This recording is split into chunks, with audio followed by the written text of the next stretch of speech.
हमारे साथ कार्यक्रम में शामिल हो रहे हैं एक बेहद खास मेहमान, वेलेंटिस एडवाइजर्स के फाउंडर और एमडी ज्योतिवर्धन जयपुरिया साहब। ज्योति सर, बहुत बहुत स्वागत है आपका। धन्यवाद हमें समय देने के लिए। सबसे पहले तो सर बधाई आपको। निफ्टी लाइफ हाई बना चुका, आज फिर से नया वाला। बैंक निफ्टी 7 पॉइंट से बचा हुआ है, वो भी बना ही लेगा आगे पीछे। तो एक बार तो नए लाइफ हाई की बहुत बहुत बधाई। मूड माहौल कैसा है सर? तो देखिए, काफी अच्छा रिटर्न बन गया। पिछले एक साल देखे तो रिटर्न अच्छा बना है। थोड़ा सा मार्केट कंसोलिडेट हो जाए तो अच्छा रहे, क्योंकि वैल्यूएशन थोड़ा सा महंगा हो चुका है और अर्निंग्स जो है अब थोड़ा सा ना धीमे हो जाएगा। तो यदि अपने FY24 का फर्स्ट हाफ देखे तो उसमें 30% ग्रोथ आया था, थर्ड क्वार्टर में 17% ग्रोथ आया था और फोर्थ क्वार्टर में लग रहा है कि सिंगल डिजिट ग्रोथ आएगा। एनालिस्ट का जो अनुमान है वो तो 6-7% का ग्रोथ है। मेरे को लगता है थोड़ा उससे बेहतर आ जाएगा, तो हो सकता है 9% के करीब आ जाए। तो एक तरह से थोड़ा डाउन ट्रेंड दिख रहा है अर्निंग्स में। ग्रोथ अभी भी है, ग्रोथ अच्छा है, पर ग्रोथ कम होते दिख रहा है। वो वैल्यूएशन है ना, एक तरह से 20 टाइम पे है 1 ईयर फॉरवर्ड, तो वो कोई सस्ते नहीं रहे। तो थोड़ा मार्केट कंसोलिडेट हो जाए तो अच्छा रहता है, क्योंकि अपने हम देखे हैं कि एक बड़ी तेजी आती है, उसके बाद एक कंसोलिडेशन दरकार है, जो कि अगले तेजी के लिए फिर मार्केट तैयार हो सके। थोड़ा वक्त बिताए, थोड़ा इन लेवल के आसपास हल्का हो जाए बाजार तो होगा बेहतर। वैसे मार्च में एक मौका तो दिया था थोड़ा हल्का होने का। अब वो अलग बात है कि छोटे शेयरों में ही आया, मिड कैप शेयरों में ही आया, दिग्गजों में ज़्यादा मौका मिला नहीं। क्या आपको लगता है कि इलेक्शन के पहले या इलेक्शन के बाद एक बढ़िया मौका मिल सकता है एंट्री करने का? मिल सकता है। तो यदि अपने पिछले 9 इलेक्शन का ट्रेंड देखे हम्म। तो प्री इलेक्शन रैली आता है, और है ना, इस बार भी शायद आएगा ही। लग रहा है जैसे प्री इलेक्शन एक रैली दे सकता है। इलेक्शन के बाद थोड़ा सा धीमा हो जाता है 1 महीना के लिए मार्केट, कि वही है ना, सब लोग जो है ना प्री इलेक्शन में खरीदे थे, और उसके बाद में तो एक साल में ज्यादातर मार्केट ऊपर ही रहता है इलेक्शन के बाद। पर एक प्री इलेक्शन रैली जनरली देता है, तो हो सकता है इलेक्शन के बाद में है ना थोड़ा एक मौका दे दे मार्केट, कि है ना थोड़ा धीमा आवे।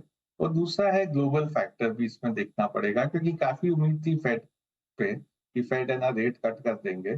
धीरे धीरे वो उम्मीद कम होते जा रही है। मतलब रेट कट तो आएंगे ही, पर यदि अपने देखे जनवरी में तो बॉन्ड मार्केट सोच रहा था कि 5 रेट कट आ जाए इस साल। अभी वो धीरे से 5 रेट कट से 2 या 3 पे पहुंच गए हैं। और यदि है ना कहीं पे और इन्फ्लेशन बढ़ गया, तो हो सकता है ये 3 भी नहीं आवे, हो सकता है एक ही रेट कट आवे इस साल। तो उस हिसाब से थोड़ा थोड़ा मार्केट है ना, ग्लोबल मार्केट भी धीमा हो सकता है, तो वो भी एक एक्सक्यूज मिल जाएगा इंडियन मार्केट को भी थोड़ा करेक्ट करने का या कंसोलिडेट करने का। बिल्कुल ठीक बात है। तो इलेक्शन के पहले एक तेजी तो बनती है और वो बन भी रही है, मजबूत हो भी रहे हैं। मिड कैप स्मॉल कैप शेयरों पर क्या रहा है सर? अब क्या वैल्यूएशन ठीक है या अभी थोड़े और करेक्ट होना ज़रूरी है, खरीदने के पहले थोड़ा इंतज़ार करें? यहाँ वैल्यूएशन थोड़ा महंगा है। तो जैसे अपने देखे, फरवरी और मार्च के बीच में स्मॉल कैप इंडेक्स करीब 12 से 15% करेक्ट हुआ था। तो उस टाइम पे ना एक मौका मिला था खरीदने को। हम लोग भी कैश पे बैठे थे, थोड़ा कैश हम लोग उस टाइम पे खरीदी की थी। तो करेक्शन आते रहेंगे, करेक्शन में लेना चाहिए। यदि अपने आंकड़े देखे तो एक तरह से अभी मिड कैप और स्मॉल कैप और लार्ज कैप का वैल्यूएशन मोरलेस एक ही तरह है पी बेसिस पे देखे तो। और टिपिकली ये एवरेज देखे तो 10 से 15% डिस्काउंट पे ट्रेड होते हैं। तो उस हिसाब से हो सकता है 10% वापस करेक्शन देवे स्मॉल कैप मिड कैप, उस टाइम पे खरीदना चाहिए स्मॉल कैप मिड कैप।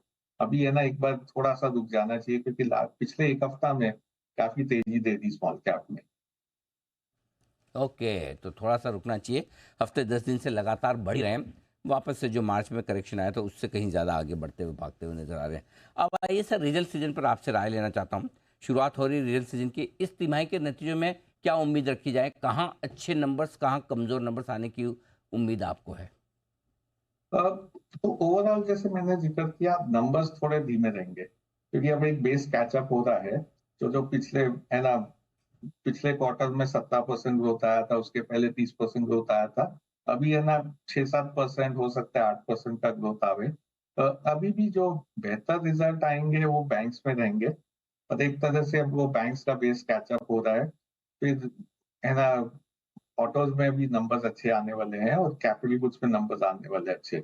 तो एक तरह से जो हम लोग का थीम रहा है, बाय लोकल अवॉइड ग्लोबल, नतीजे भी उसी लाइन में आएंगे। जहाँ पे नतीजे अच्छे नहीं आएंगे वो सब ग्लोबल सेक्टर्स है, मेटल्स है जो अच्छा नहीं करेगा, आईटी में भी है ना रिजल्ट इतने अच्छे नहीं आएंगे। तो वही थीम अभी तक बेकरार है, वही थीम ये रिजल्ट सीजन में भी देखने को मिलेगा अपने को।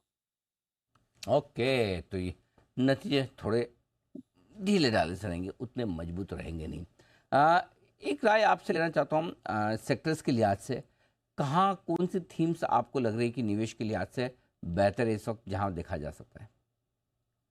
तो एक तो हम लोग का थीम है फार्मास्यूटिकल। हम्म। तो फार्मास्यूटिकल में इसलिए बोल रहे हैं कि वहां पे जो यूएस जेनरिक्स था पिछले 7-8 साल में, है ना, जेनरिक्स के भाव गिरे जा रहे थे, तो इसलिए जो इंडियन कंपनीज थे उनके नतीजे अच्छे नहीं आ रहे थे, मार्जिन पे काफी प्रेशर था। एक तरह से वो भाव गिरना बंद हो गया, इतना भाव गिर गया कि यहाँ से भाव नहीं गिर रहा है, प्राइस प्लेटो हो गए, बढ़ रहे नहीं है पर प्लेटो हो गए।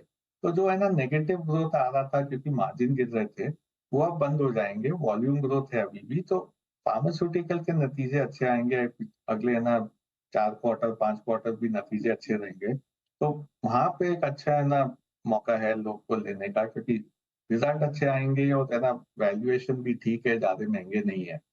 दूसरा है अभी बैंक्स पे हम लोग थोड़ा नजर दे रहे हैं। बैंक्स में काफी नेगेटिविटी हो गई है क्योंकि निम से ना गिर रहे हैं, और वो एक तरह से एक्सपेक्टेड था निम गिरेंगे, क्योंकि जब भी डिपॉजिट रिप्राइस होता है निम गिरता है।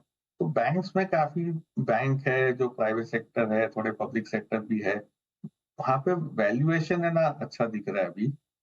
1-2 क्वार्टर हो सकता है मार्केट का सेंटिमेंट अच्छा नहीं रहे, पर इस भाव में लेके ना अगला 1.5-2 साल में अच्छा पैसा बनेगा यहाँ पे, तो बैंक्स पे नजर है। और तीसरा हम लोग, है ना, अभी भी थोड़े कैपिटल गुड्स में देख रहे हैं। यहाँ जो पिछले 2 साल में शेयर प्राइस बढ़े हैं वो सेम पेस पे नहीं बढ़ेंगे, पर यहाँ भी अर्निंग्स की विजिबिलिटी काफी स्ट्रांग है। नए गवर्नमेंट आके वापस से इंफ्रास्ट्रक्चर सर्च तो करते ही रहेंगे, तो कैपिटल गुड्स पे तीसरी नजर है। फार्मा, बैंक्स, कैपिटल गुड्स, ये कुछ सेक्टर्स है जो आपको अच्छा पैसा बनाकर दे सकते हैं। और आपने कहा भी कि बाय लोकल सेल ग्लोबल, तो क्या ये आईटी वगैरह जो ग्लोबल मार्केट से जुड़े हुए, मेटल्स जो जुड़े हुए हैं, क्या इनमें बिकवाली की जाए या इनसे दूर रहें? दूसरा ये कि थोड़ी जो ये मेटल्स की कीमतें बढ़ने लगी है दुनिया भर में, उससे क्या असर पड़ सकता है, जरा वो भी समझाएं सर। हाँ, तो अभी तक हम लोग, है ना, आईटी मेटल सब पे से दूर ही रहे हैं। थोड़ा सा, है ना, टेम्पटेशन हो रहा है क्योंकि एक तरह से आईटी अंडर परफॉर्म कर दिया है काफी, और, है ना, वैल्यूएशन थोड़े बेहतर हो गए हैं। पर अभी भी हम लोग का अनुमान है कि 1-2 क्वार्टर बहुत नेगेटिव न्यूज आएगा इसमें। सब लोग का, है ना, ऑर्डर बुक नहीं चलेगा, तो उस हिसाब से, है ना, भाव नीचे आ सकते हैं। तो कुछ एकदम कंपेलिंग सस्ते वैल्यूएशन हो जाए तो ही लेना चाहिए इसको। तो मेटल के भाव बढ़ रहे हैं। मेटल में एक सबसे बड़ा कंसर्न हम लोग का है कि चाइना इकोनॉमी स्लो होगा। मतलब वो अगले 3 साल 5 साल में इकोनॉमी स्लो ही रहेगा, ज्यादा धीमा इकोनॉमी ही रहेगा। तो उस हिसाब से वो लार्जेस्ट कंज्यूमर है मेटल के, तो वहां पे यदि इकोनॉमी धीमा होएगा तो एक तरह से लॉन्ग टर्म पिक्चर थोड़ा खराब हो सकता है। शॉर्ट टर्म भाव बढ़े तो एक तरह से इन्फ्लेशन पे आ सकता है नजर। तो अभी तक क्या है कि एक कंसेंसस है कि इन्फ्लेशन गिरने वाला है, और वो गिर भी रहा है। पर दो चीज है जिससे कुछ, है ना, यहाँ पे बदल हो सकती है। एक तो जो मिडल ईस्ट में चल रहा है उसके कारण फ्रेट रेट काफी बढ़े हैं, वो फ्रेट रेट का इम्पैक्ट आ जाएगा सब कमोडिटीज पे। दूसरा, यदि China demand short term pickup होता है और मेटल्स के भाव बनने चालू हो जाते हैं, तो वापस से इन्फ्लेशनरी प्रेशर पे थोड़ा सा, है ना, चिंता हो सकती है ग्लोब में। के तो ये है आपके लिए राय ज्योति सर की तरफ से पूरे मार्केट पर। ज्योति सर, बहुत बहुत धन्यवाद आपका समय देने के लिए, धन्यवाद।